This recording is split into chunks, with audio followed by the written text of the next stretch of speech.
पौराणिक कथाओं के अनुसार नर्मदा नदी के तट पर नर्मपुर नामक एक नगर था। वहां विश्वानर नामक एक मुनि रहते थे। वे परम शिव भक्त और जितेंद्रिय थे और उनका गृहस्थ जीवन भी बड़ा ही सुखी था। एक बार उनकी पत्नी शुचिष्मति ने उनसे कहा कि स्वामी, मेरे मन में बड़े समय से एक इच्छा है। तब विश्वानर ऋषि कहते हैं कि ऐसी क्या इच्छा है जो तुम्हें इतने समय तक अपने हृदय में दबाकर रखनी पड़ी? आपने संकोच होकर कहो।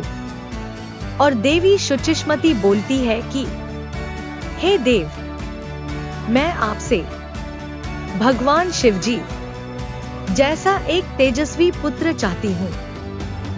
कृपा कर आप मेरी इस इच्छा को पूर्ण करें।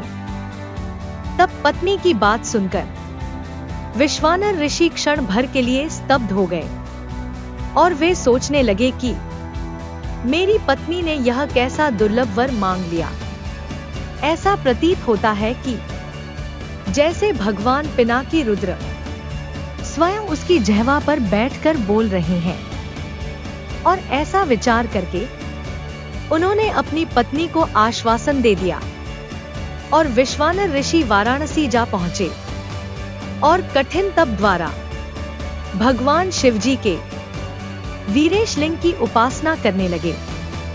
और तपस्या करते करते विश्वानर ऋषि को 12 मास बीत गए और 13वें मास में एक दिन स्नान आदि करके जैसे ही वे वीरेश लिंग के निकट पहुंचे, तभी उन्हें लिंग के मध्य में एक बालक दिखाई दिया जिसकी आयु 8 वर्ष थी और उसके मस्तक पर पीले रंग की जटा सुशोभित थी और मुख पर मुस्कान खेल रही थी और उसके सर्वांग भस्मयुक्त थे। तथा वह दिव्य बालक श्रुति और सूक्तों का पाठ कर रहा था। तब उस बालक को देखकर विश्वानर ऋषि रोमांचित हो उठे और अभिलाषा पूर्ण करने वाले 8 पद्यों द्वारा भगवान शिवजी की स्तुति करने लगे। और विश्वानर ऋषि की स्तुति से प्रसन्न होकर बाल रूप भगवान शिवजी ने कहा कि महामते, मैं तुम्हारी तपस्या से प्रसन्न हूं।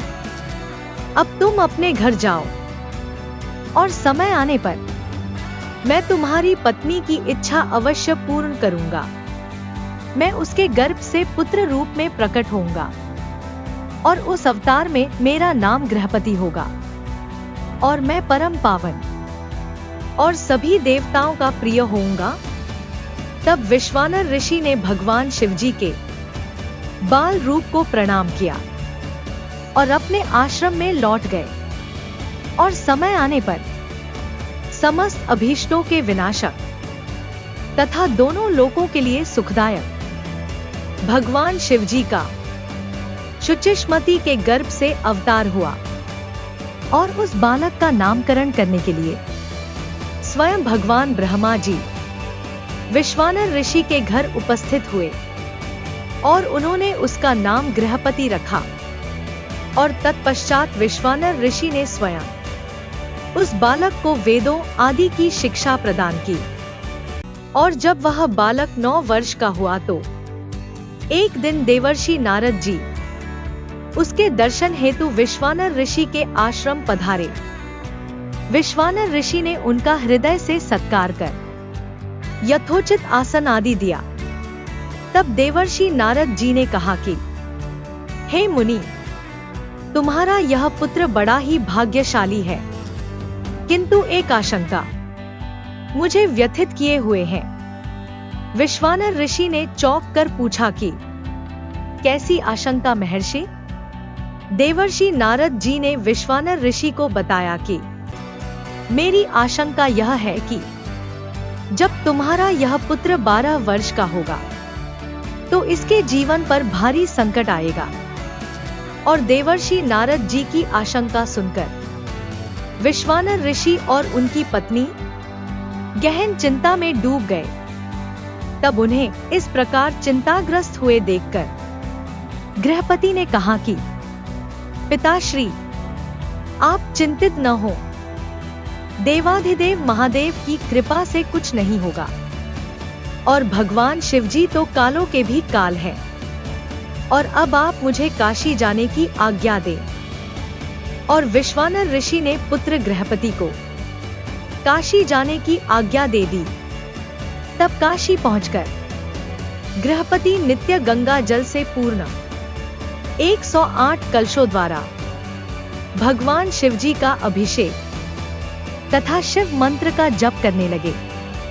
और जब गृहपति ने 12वें वर्ष में प्रवेश किया तो एक दिन देवराज इंद्र उनके समक्ष प्रकट हुए और बोले कि विप्रवर, मैं तुम्हारे तप से प्रसन्न हूं, अब अपनी इच्छानुसार वर मांगो।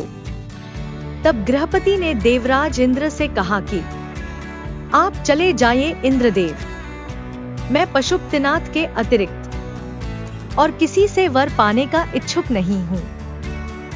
और वैसे भी आप छल से अहिल्या का सतीत्व नष्ट करने वाले और पर्वत शत्रु देवराज इंद्र ही तो हैं।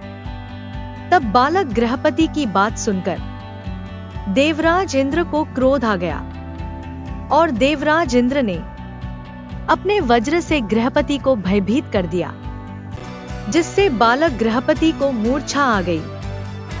तभी भगवान शिवजी ने प्रकट हो गए और बालक गृहपति से कहा कि उठो वत्स, जो मेरा भक्त है उस पर देवराज इंद्र तो क्या, मृत्यु के देवता यमराज भी दृष्टि नहीं डाल सकते।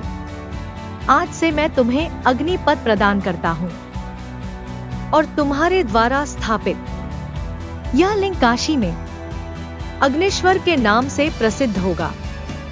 और यह कहकर भगवान शिवजी अंतर्धान हो गए, और बालक गृहपति भी सकुशल अपने आश्रम लौट आए। कथा को लाइक, शेयर, सब्सक्राइब कीजिएगा।